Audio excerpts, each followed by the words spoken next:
안녕하세요. 라이프노트입니다. 오늘 제가 갖고 온 주제는 ETF 투자에 대해서 이야기를 해볼까 합니다. ETF 투자 좋은 건 알고 있죠. 그런데 사 모으는 게 어려운 게 ETF 투자를 하기 제일 어려운 큰 이유가 아닐까 싶습니다. 그러면 오늘은 ETF 투자가 왜 어려운지에 대해서 한번 이야기를 해볼까 하는데요. 주식 사기 무서운 요즘 이런 말들에 많이 들려오죠. 요즘 뭐 S&P 500이 자꾸 신고가래. 주식 뉴스만 틀면 뭐 역대 최대치다. 미국 증시 랠리 가는 중이다. AI가 이제 주식 시장을 이끈다. 어쩌고 저쩌고. 그런데 조금 솔직해져 볼 필요가 있을 것 같아요. 이런 뉴스를 들으면 우린 크게 두 가지 부류로 나눕니다. 첫 번째, 이럴 때 사야 되는 거 아니야? 하고 근데 무서워서 결국 못 사는 부류가 하나 있고요. 두 번째, 이거 너무 오른 거 아니야? 이제 떨어질 일만 남았겠지. 기다리다가 결국 못 사는 그런 두 가지 부류가 있습니다. 어차피 이 두 가지 부류는 결국 못 산다라는 겁니다. 근데 진짜 무서운 건 이겁니다. 그래도 꾸준히 산 사람은 결국 부자가 됐다. 이런 것이죠. 그래서 오늘은 이런 이야기를 해보려고 해요. 현재 뭐 ETF 주식 시장도 그렇지만 특히 ETF 시장 상황은 어떤지, 왜 ETF라는 것을 꾸준히 사야 하는지, 그리고 사람들은 왜 그걸 알면서도 못 하는지에 대해서 한번 이야기를 해볼까 합니다. 요즘 S&P 500 고점일까요? 계속 사도 될까요? 라는 질문도 있을 수가 있는데요. 현재 상황을 이야기를 해드리자면 최근 기록적인 상승세가 계속 어쨌든 이어지고 있습니다. 뭐 한 번씩 떨어지는 적은 있어도 어쨌든 간에 우상향 중이다. S&P 500은 4월 저점 이후에 약 25% 반등하면서 6200선을 돌파했고, 이어서 6200대에서 계속 신고가 경신 추세를 계속 유지 중에 있습니다. 주요 대형 기술주가 지수를 계속 주도하고 있고요. 실적 호전과 AI 기대감들이 강한 원동력으로 작용 중이라고 합니다. 공급 측면에서는 지정학 안정, 유가 하락, 기업 실적 좋음, 이런 것들이 계속 지지가 되는 요인 중에 하나로 작동하고 있는 게 현재 상황인데요. 미래 전망은 낙관론과 경고론, 이런 게 두 가지로 나뉠 수가 있겠죠. 낙관론 같은 경우에는 모건 스탠리는 향후 6개월에서 12개월 이내에 6,500, UBS 등은 2026년 상반기 6,400 이상 예상을 한다고 합니다. 경기가 완만하게 선장을 하고 FED에서 이제 금리 인하 기대를 하고 있고, 또 AI가 계속 지금 성장 추세 등이 있는 게 상승 촉매로 꼽힌다는 이유이죠. 반면에 경고론을 하고 있는 일부 시장에서는 이 시장 참여자는 변동성 확대와 정책 고점 우려를 이유로 추가 상승에 굉장히 회의적이라는 거죠. 특히 금리 인상 지속이나 관세 제도 입시 하락 리스크가 여전히 존재한다는 것이죠. 그럼 밸류에이션이 뭐냐 하면 애널리스트가 이 기업의 현재 가치를 판단해서 적정한 주가를 산정하는 일, 그러니까 기업의 매출과 이익, 현금 흐름, 증자, 배당, 대주주의 성향 따위에 이런 다양한 지표를 반영한 것을 밸류에이션이라고 합니다. 근데 이런 밸류에이션을 종합적으로 평가를 해보니까 현재 S&P 500 같은 경우에는 PE 약 20.2배, 그러니까 20배로 5년, 10년 평균보다 다소 고평가 상태라고 평가를 하고 있다라고 합니다. 이 PE에 대해서는 조금 이따 뒤에서 이야기를 한번 해볼게요. 자, S&P 500이 6,200 신고가 경신 추세가 이어지고 있는 것은 무엇이다? AI 수혜주 중심의 상승이다. 결국 우리가 아는 거는 국내에서 삼성, LG, 카카오, 네이버 이렇게 우량주가 있듯이 결국 이제 미국 시장에서도 이끄는 거는 애플, 엔비디아, 마이크로소프트와 같은 대량주, 기술주, 대량 기술 중심의 이런 AI 수혜주 중심으로 상승을 한다라는 것이죠. 그래서 현재 상황을 요약을 해보자면 2024년 하반기부터 상승 랠리가 시작되었고 25년 들어서 6,200선을 돌파를 했고 사상 최고치고 AI 수혜주 중심의 상승을 했다라는 것이고, 미국 기업들 실적도 생각보다 잘 나오고 있고 금리 인하 기대감과 고용까지 안정 된다고 하네요. 그래서 경기가 괜찮네? 라는 분위기로 흘러가고 있다는 것입니다. 그럼 여기서 다시 나오는 질문, 근데 고점이 아닌가요? 라는 질문을 또 하게 됩니다. 주식하는 사람들, 지수 투자하는 사람들 다 그런 말을 한 번씩은 하게 되죠. 이럴 때 우리가 헷갈리는 이유가 있습니다. 바로 PE 비율입니다. 제가 앞서서 말한 이 PE 비율. 이 PE 비율이 높다는 말 때문인데요. 지금 S&P 500의 아까 PE 비율은 20배, 그러니까 과거 평균보다 살짝 높은 수준이라고 했잖아요. 그럼 여기서 PE 설명이 드리면 PE 비율이란 내가 한 기업을 살 때 그 기업이 1년 동안 버는 이익에 몇 배를 주고 사는지 보는 지표라고 보면 됩니다. 그러니까 20배란 말은 무슨 말이겠어요? 그 기업이 1년에 버는 돈의 20년치를 미리 주고 산다라는 뜻이죠. 이 말을 들으면 당연히 너무 비싼 거 아니야? 라는 말을 하게 된다는 것이죠. 맞습니다. 그래서 일부 사람들은 이 PE 비율이 지금 20배다, 과거에 비해 20배다라는 말 때문에 고평가다라고 말을 하게 되고 있다는 것이죠. 근데 중요한 건 이건 것 같아요. 그 기업이 앞으로 더 많이 벌면 이 비율은 내려간다라는 것이죠. 결국 이익 성장률이 더 중요하다는 말씀을 드리는 겁니다. 뭐 요약을 해보자면 시장은 강세 국면은 맞고요. 다만 밸류에이션과 정책 변수에 따른 조정 가능성도 내재 중에 있다. 단기적으로는 긍정적이지만 중장기적으로는 시간과 정책 변수에 따른 변동성이 예상된다고 하네요. S&P 500 지수 뭐 이런 게 다 ETF인데 S&P 500에 투자를 하는 사람들은 알고 있는 내용이기도 할 겁니다.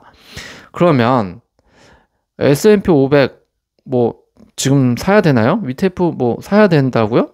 그런데 워렌 버핏은 S&P 500 모두 팔았다던데 뭐 S&P 500 이제 별로인 거 아니에요? ETF는 이제 한물 간 거 아니에요? 라고 말을 할 수가 있습니다. 그 전에 이 워렌 버핏의 버크셔가 S&P 500을 처분한 배경을 좀 알아볼 필요가 있습니다. 버크셔가 VOO와 스파이와 같은 소액의 S&P 500 추종되는 이런 ETF를 약 2천만 달러 규모를 전부 매도한 것은 맞습니다. 근데 이 결정은 S&P 500을 팔라라는 메시지가 아니라는 것이죠. 내 자회사가 보유하던 약간의 포지션은 성과 개선을 위해 정리했다는 일종의 포트폴리오의 재조정이라는 것입니다. 포트폴리오의 재조정. 네. 워렌 버핏 자신은 버크셔 주식을 팔지 않았고 여전히 S&P 500을 강하게 추천하고 있었습니다. 근래까지도요. 버핏이 이런 버크셔 자회사 포지션으로 S&P 500 ETF를 정리한 것은 사실은 맞습니다. 사실이죠. 그가 개인 투자자에게 이 ETF를 사지 말라는 뜻은 결코 아니라는 게 더 핵심이라는 것이죠. 오히려 뱅가드나 SPDR 같은 낮은 비용의 인덱스 ETF를 사라라고 오히려 그간의 조언은 여전하다고 하네요. 최근에도 이를 계속 강조를 했고요. 그러니까 결국 이 버핏에 대한 추종과 버핏의 방식을 그대로 따라하기는 조금 다른데 이것을 너무 일체화해서 보는 투자적인 관점으로 일체화해서 본다는 게 조금 다르다는 거.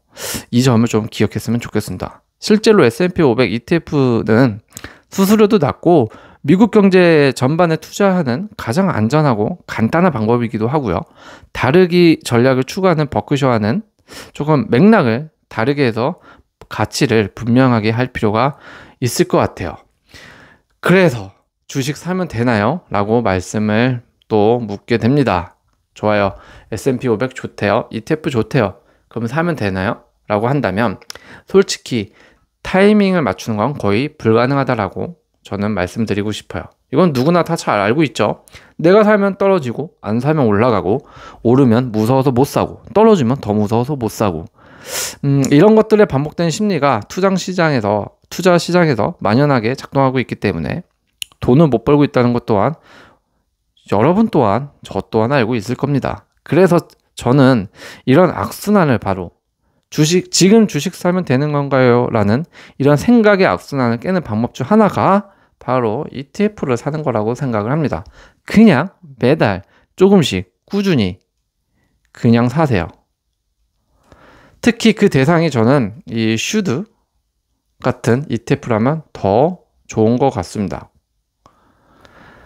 오늘 주제는 주식에 관한 이야기보다는 ETF에 관한 이야기이기도 합니다. 그래서 ETF를 좀 부정적으로 보는 시각도 분명 존재한다고 봐요. 뭐 장점이 있으면 단점도 있으니까요. 근데 저는 조금은 오늘 긍정적인 관점으로만 이야기를 해보려고 합니다. 그럼 슈드, 그게 뭔데요?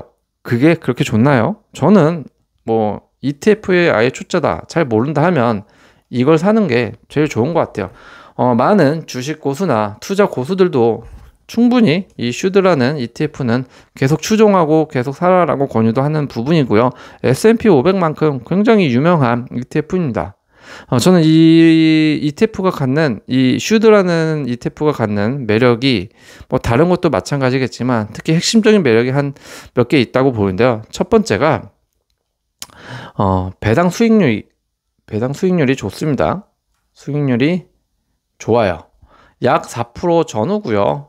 뭐 안정적인 수익이 가능하고 배당 혜택이 있기 때문에 스파이 대비 뭐 월등히 높습니다. 배당 수익률이. 그리고 변동성 리스크도 굉장히 낮습니다. 그게 가장 큰 장점이 되겠고요. 변동성이 낮으니까 물론 S&P 500보다 좀 덜 흔들려요. 그래서 전 좀 더 좋은 것 같고, 믿을 만한 기업만 담았다. 결국 뭐다? 쉽게 미국 우량주, 배당주 높은 우량주만 묶어놓은 ETF입니다. 네, 그래서 재무 건전성, 수익성 좋은 애들만 있다. 배당도 매년 늘리고 있고요. 배당 성장주 중심으로 계속적으로 우상향하는 거 보셨죠? 아까도 계속 봤습니다. 그리고 운용 보수가 저렴합니다. 장기 투자자에 분명히 저는 유리하다고 봅니다. 리스크가 저는 가장 줄은 게 뭐 없다라고 할 수는 없겠죠. 그래도 제가 해본 ETF 중에서는 리스크가 저는 가장 좀 없어서 제일 좀 좋은 것 같아요. 이게 좀 고품질 기업 위주이고 재무 건전한 고배당주 시장 조정 시 방어 효과, 뭐 다각화 기능이 제공이 되기 때문에 또 장기 복리 효과도 있고 이게 너무 여러모로 좋은 구조를 갖고 있다는 거죠. 가격 상승을 통한 복리형 수익률 축적이 가능합니다. 특히 이제 안정성이 중요한 은퇴나 목돈 준비자에겐 저는 가장 적합한 게 이 슈드 ETF라고 봅니다. 한마디로 정리하면 이거죠. 슈드는 뭐냐? 대박은 없지만 망할 일도 거의 없는 우직한 ETF다라고 말씀을 드리고 싶습니다. 이걸 사 모으면 저는 충분히 일반 직장인이 큰 성공은 못하더라도 노년에 꽤나 도움되는 노후 자금이 분명 노후의 힘이 될 거고 원동력이 될 거다. 그런데도 불구하고 왜 사람들 그럼 못 살까? 그 생각을 해보면 첫 번째, 인간 심리에 함정이 있습니다. 올라가면 무서워서 못 사죠. 떨어지면 무서워서 못 사고, 지금 사면 고점일 것 같고, 조금 더 기다려보다가 몇 달 그냥 지나갑니다. 결국 언제 사도 찝찝해하는 이런 심리 때문에 못 사는 게 있고요. 두 번째는 결과지향적 투자 심리죠. 주식 사면 당장 수익이 나야지 라는 기대감이 더 큽니다. 그러니까 즉각적인 보상을 원하죠. 하지만 ETF는 즉각적인 보상이 아닙니다. 즉각적인 보상을 해주지가 않습니다. 배당이 그냥 4%고 가격도 천천히 오르다 보니까 수익률이 따분하게 느껴질 수가 있어요. 너무 심심하고 배당을 받아도 당장 돈만 느낌이 안 드는 게 핵심이죠. 그래서 이거 뭐야 재미없어 하고 안 하게 됩니다. 즉 즉각적인 급등락이 없다 보니까 도파민 분비가 안 돼요. 마치 게임처럼 즉각적인 보상이 쫙쫙쫙 오르고 내리고 해줘야 뭔가 따는 것 같고 잃어도 다시 만회하고 싶고 이런 게 없다라는 거죠. 그게 아닌 것 같다 보니까 가장 힘들어하는 이유가 바로 ETF 사모으기입니다. 세 번째로는 정보가 너무 과다하다, 정보 과잉이다 라는 겁니다. 금리, 실적, 환율, 뭐 FOMC, CPI, 고용지표 등 볼 게 너무 많죠. 하루 수십 개의 뉴스가 쏟아지고요. 이래서 사도 되냐, 뭐 저래서 팔아야 하나, 또 헷갈리기 시작하고 앞서 말한 고민들을 다시 한번 계속 수백 번 반복하게 되는 거죠. 생각으로. 결국 정보가 많이 알수록 더 못 움직인다는 거. 이거는 뭐 ETF뿐만이 아니라 주식도 그럴 수가 있는데요. 그러니까 너무 많이 알고 있어도 때론 독이 된다고 하잖아요. 그러니까 ETF에 대해서 공부하고 뭐 어떤 종목이 좋고 뭐 수익률은 어떻고 이런 거 다 좋은데 너무 내가 사놓고 후회하거나 아니면은 사놓고 계속 또 다른 종목을 찾아볼 만큼의 그렇게 과도한 공부는 하지 말자. 그렇게 안 해도 된다라고 말씀을 좀 드리고 싶네요. 그럼 ETF를 꾸준히 사 모아야 되는 건 알겠는데 어떻게 해야 꾸준히 사 모을 수 있을까? 저는 요 세 가지를 한번 해보라고 조금 추천해 드리고 싶습니다. 첫 번째, 자동 이체로 투자를 한번 하는 겁니다. 월급날마다 20-30만 원씩 자동 매수되게 해보십시오. 타이밍 고민할 시간이 없게 만들어 버리는 것이죠. 어떤 것이든지 간접성이 띄면 할 때는 힘들어도 나중에 하고 나고 쌓이고 나고 보면 좋다는 걸 누구나 다 알고 있습니다.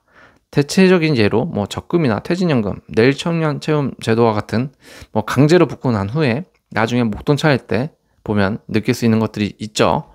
이런 것처럼 자신의 환경을 투자가 강제로 되게 만들어 놓자라는 겁니다. 두 번째, 그냥 수면제 같은 거예요. 앱을 그냥 보지 마세요. 앱을 삭제하세요. 주식에 관한 걸. 괜히 하루에 3번씩 주가 확인하면 불안만 커집니다.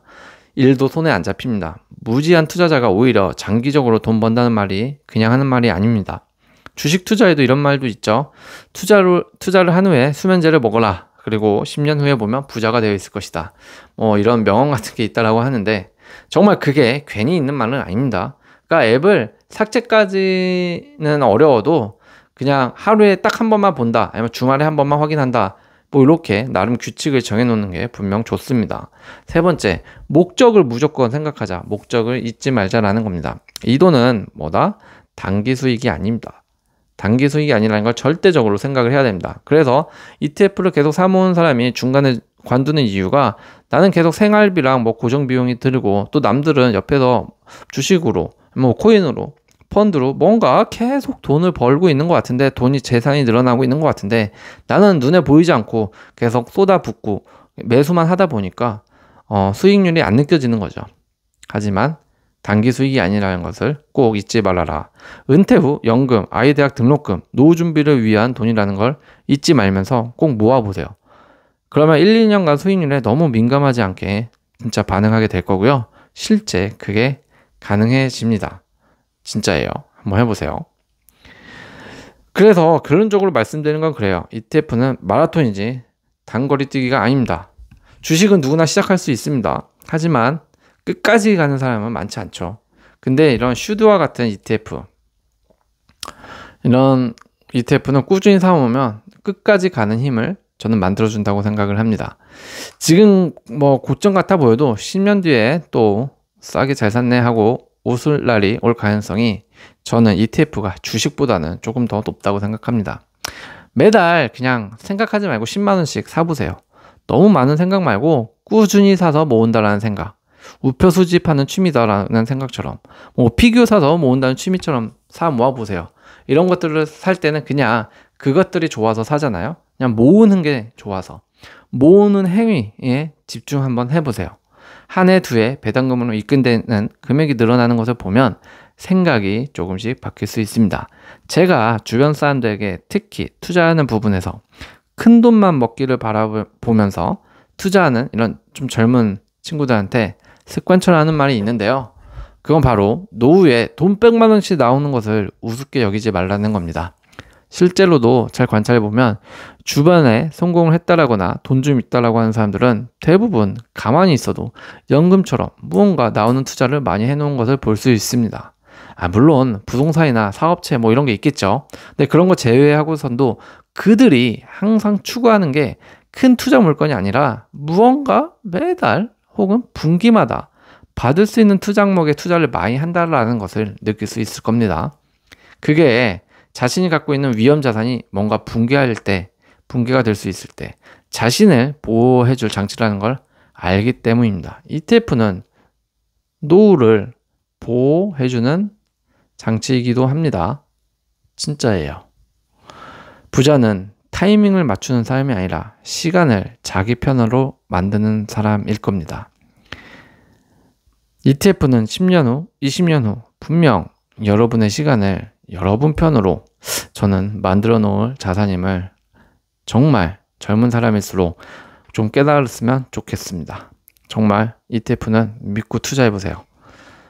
1년, 5년 부었다고 힘든데요, 못하겠어요. 이럴 거면 하지 마시고요. 그냥 진짜 노후까지 언제부터 빚을 본다? 50살, 50대 이후부터, 55살 이후부터 빚을 본다라고 생각하고 사시면 무조건 승리하는 게임일 수 있을 겁니다. 오늘도 시청해 주셔서 감사합니다.